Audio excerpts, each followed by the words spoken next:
পাক সাল্লাল্লাহু আলাইহি সাল্লাম বললেন, সালাসুন লা ইয়াদখুলুনাল জান্নাতা ওয়া লা ইয়ানজুরুনাল্লাহু ইলাইহিম ইয়াউমাল কিয়ামা।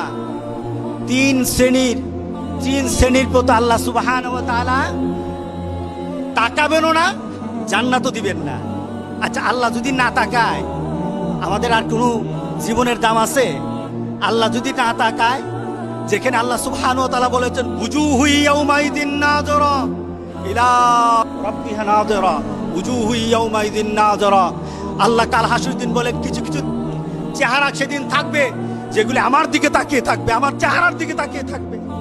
ওই চেহারাগুলি আমার দিকে তাকিয়ে থাকবে আর আমি আল্লাহ তাদের দিকে তাকিয়ে থাকবো। সুবহানাল্লাহ, সুবহানাল্লাহ। আল্লাহ বলেন আমি তার সাথে আমার চেহারা দেখাবো না। শুধু তাই নয়, তারা জান্নাতেও যাবে না। রাসূল বলেছেন তিনজন। কয়জন? তিন শ্রেণী। এবার তারা কারা?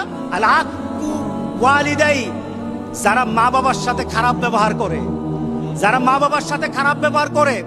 আচ্ছা বলেন তো দেখি, সন্তানকে যদি আপনি শিক্ষা দেন, যে আপনার সন্তানকে আপনি শিক্ষা দিলেন যে মা বাবার সাথে খারাপ ব্যবহার করলে আল্লাহ তোমাকে জান্নাত দিবে না, এই সন্তান কি কোনোদিন আপনার বাইরে কথা বলবে? এই সন্তান কি আপনার সাথে কোনো বেয়াদবি করবে? এই সন্তান কি অশালীন হবে? এই সন্তান তখন হয়ে যাবে সেই রাসূল পাক সাল্লাল্লাহু আলাইহি সাল্লামের সেই জান্নাতের খুশখবরি দেওয়া সন্তানের মতো হয়ে যাবে। সেই সন্তান হয়ে যাবে লুকমানের সন্তানের মতো হয়ে যাবে। রাসূল পাক সাল্লাল্লাহু আলাইহি সাল্লাম বলেছেন, যে সন্তান মা বাবার সাথে খারাপ আচরণ করে সে জান্নাতে যাবে না। প্রথম ধাপ, আমার পরিবারকে সুন্দর বানায়, আমার পরিবারকে সুন্দর বানায়, আমার পরিবারে শান্তি ঢেলে দেয়। কি বলেন, ঠিক আছে কিনা বলেন? মা বাবার সাথে যখন সন্তান ভালো আচরণ করে, পরিবারটা ভালো থাকে না খারাপ থাকে? শান্তি থাকে না অশান্তি থাকে? শালীন হয় নাকি অশালীন হয়? আলহামদুলিল্লাহ। দ্বিতীয়, আল-মারআতু মুতারাজ্জিলাতুল মুতাশাব্বিহাতু বির-রিজাল।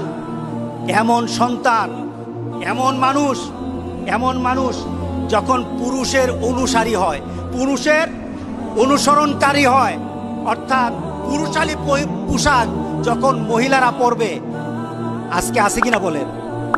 আগে প্যান্ট শার্ট পরা হয়তো কিছু বাংলাদেশের কিছু ধনাঢ্য পরিবারের ললনাদেরকে দেখা যেত, ললনা এদেরকে দেখা যেত, এরা প্যান্ট শার্ট পরে তাদের বাড়ি থেকে বের হয়, গাড়ি নিয়ে বের হয়। এছাড়া সমাজের মধ্যবিত্ত আর ইসলাম প্রিয় মানুষের কোনো সন্তান প্যান্ট শার্ট পরতো না, কোনো মেয়ে। কথা ঠিক আছে কিনা বলে?